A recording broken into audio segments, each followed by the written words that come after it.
Hey, bonsoir. Hey, vous avez déjà entendu parler de la SIVA? D'accord. Donc allons découvrir, allons au pied du porteur de la vision qui est mon père spirituel, l'apôtre Isha, pour en savoir davantage. Suivez-moi.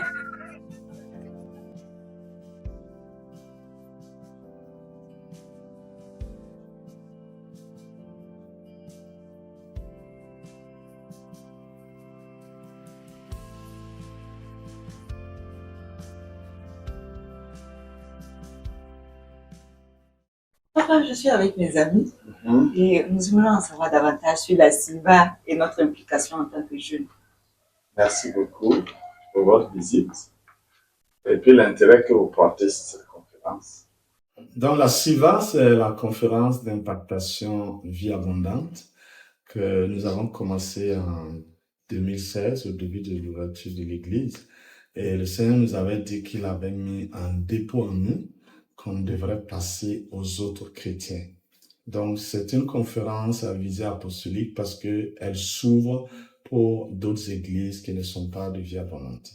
Et nous l'avons commencé, la première édition, je me rappelle, c'était le pasteur actuellement, Dr. Jérémy Zundi, avec Maman Dorcas et moi qui étions les conférenciers. Et c'était une conférence très difficile parce que il y a une sœur de l'église qui était enceinte malheureusement.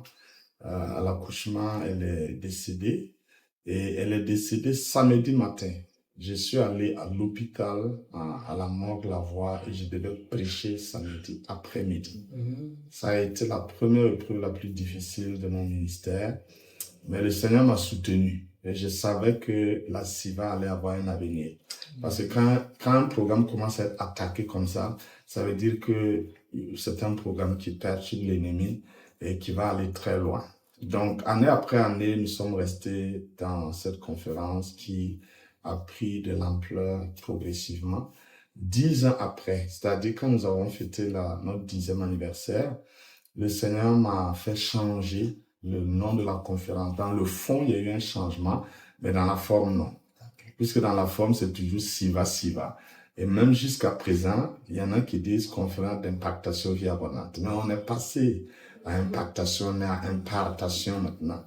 L'impactation consiste à bouger une personne d'un point A à un point B avec un courant plus fort. Et donc, initialement, le courant de vie abondante devait faire bouger les autres chrétiens qui participaient à la SIVA d'un point A à un point B. Ce qui suppose que chaque année, on les retrouve au point où on les a laissés et puis on les bouscule vers un autre point. Et je pense que 10 ans après, le Seigneur a voulu qu'on ne passe pas le temps à les bouger seulement, mais qu'on dépose quelque chose dans leur vie. Donc, l'impartation, ça veut dire qu'il y a une portion de ce que Dieu nous a donné qui est impartie à ces personnes. Donc, on fait un dépôt dans leur vie, de sorte à ce que ce dépôt les fasse bouger. Ce n'est plus notre courant qui les impacte ou qui bouge, mais le dépôt qu'on a mis en eux va permettre qu'ils continuent de bouger. Si on les a fait bouger à cette édition d'un point A à un point B, peut-être qu'à l'édition prochaine, on va les trouver à un point D ou E parce qu'ils ont pu bouger eux-mêmes avec le dépôt qui s'est mis en eux. Donc, c'est l'occasion de corriger tout ce qui appelle toujours conférence d'impactation vie abondante, que nous sommes maintenant à conférence d'impactation vie abondante. En tout cas, on a tellement hâte. Le thème nous parle du débordement. Avant de parler du thème, je vais terminer parce que la question que tu m'avais posée, la deuxième partie, quelle est l'implication des jeunes par rapport à la SIVA? Déjà, lorsque on veut bouger des gens, ça doit être des gens bougeables. Parce que la vie est faite de la naissance qui commence à un point A et puis le terminus c'est Z. Donc, si vous êtes jeune, il vous reste beaucoup de points à bouger. Mais pour les personnes âgées, ils sont presque à Z, on va les bouger encore pour aller où? Donc, ça pour dire la conférence d'impartation vie abondante, c'est vraiment la conférence des jeunes gens. Et ils sont en train de chercher leur chemin, ils sont en train de vouloir réaliser leur destinée. Il faut les aider à trouver leur chemin, à comprendre leur destinée, à surtout bouger dans la bonne direction. Parce que s'ils bougent dans une mauvaise direction, c'est une perte de temps. Tôt ou tard, il va falloir revenir à la case départ. Donc, je crois que c'est une conférence véritablement orientée pour un profil jeunesse. Sachant bien que l'Église même est majoritairement jeune. Donc, l'implication de cette jeunesse, c'est véritablement savoir que Dieu veut faire bouger les choses. Un vieux qui stagne n'a rien à perdre, mais un jeune qui stagne, c'est dangereux. Donc, chaque année, vous devez bouger positivement. Il y en a qui bougent négativement.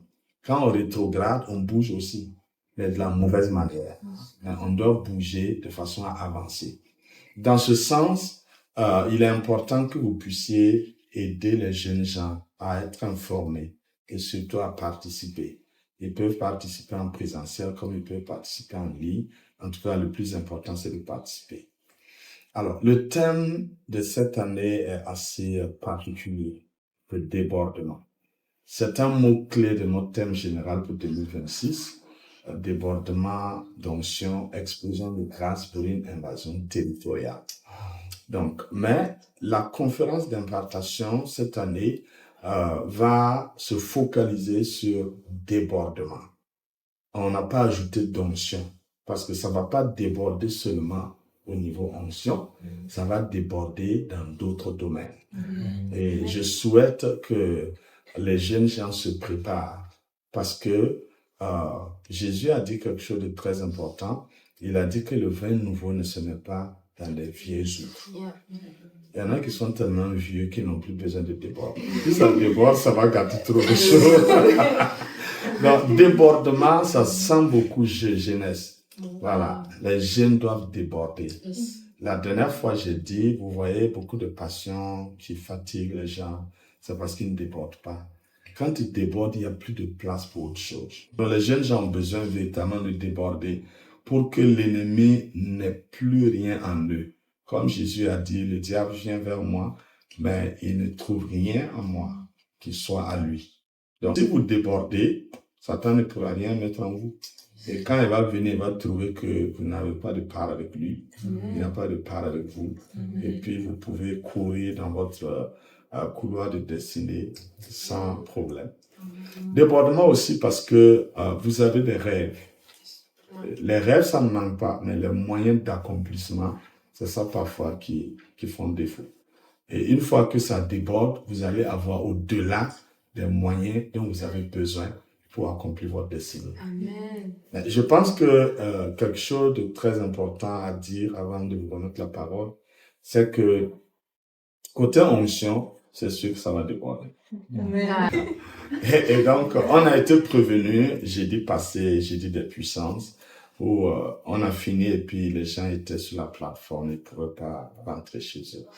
Je voudrais demander à tous ceux qui vont participer à cette conférence de débordement de se préparer à chaque session. On ne sait pas à quel moment ça va déborder. Si ça déborde et puis tu ne peux pas rentrer à la maison, il faut rester dormir à l'église. Parce que jeudi, on a transporté 5 personnes pour amener chez eux. Et si ça déborde au-delà, et les gens sont nombreux, on n'aura pas de véhicule pour transporter tout le monde. Donc, les jeunes gens quittant la maison, il faut demander la permission dites à papa et puis à maman, si jamais ça déborde, est-ce que je peux dormir à l'église? Ou est-ce que je peux rester chez tante ou tonton? Si vous avez l'accord, comme ça vous êtes tranquille. Parce que parfois le stress de ce que on va me dire à la maison, de l'heure qui passe, amène des gens à ne pas être dans les dispositions pour pouvoir recevoir. Mais au moins, si tu as l'autorisation en quittant la maison, même quand ça déborde, parce que l'heure, ça va déborder. La révélation. Ça va déborder. L'onction. Ça va déborder. La gloire. Ça va déborder. Donc, il faut qu'on se prépare, parce que quand ça déborde, parfois le corps n'arrive pas à supporter. Et très souvent, je n'aime pas quand on sort les gens brusquement de l'onction comme ça parce que la réunion est terminée. Parce que quand quelqu'un est couché comme ça, débordant, donc, il y a un travail qui se fait dans la vie de la personne. Il ne faut pas le sortir de là. On doit le laisser pour que l'onction achève le travail et que la personne se lève d'elle-même. Normalement, ça doit être comme ça. Mais comme parfois on a des contraintes, il faut arrêter, il faut amener les gens à la maison, ainsi de suite. C'est ça qui fait que le travail n'est pas achevé, quoi. La métamorphose, c'est tout ça. Yeah. Donc, merci papa de nous avoir éclairés, car on sera vraiment bénis à cette conférence. Et je pense que mes amis et moi allons partager la nouvelle au maximum de jeunes afin qu'ensemble nous puissions vraiment être des instruments d'impactation dans notre génération. Je peux compter sur vous. Vous pouvez compter sur nous, papa. Je sais que vous allez faire venir beaucoup de jeunes gens. Et je crois que ça va être la meilleure de toutes les SIVA. Amen. C'est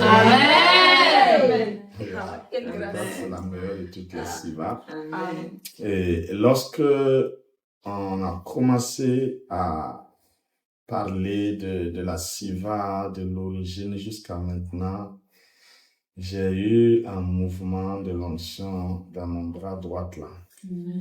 Et j'ai ce signal-là qui dit que ça va vraiment déborder. Amen.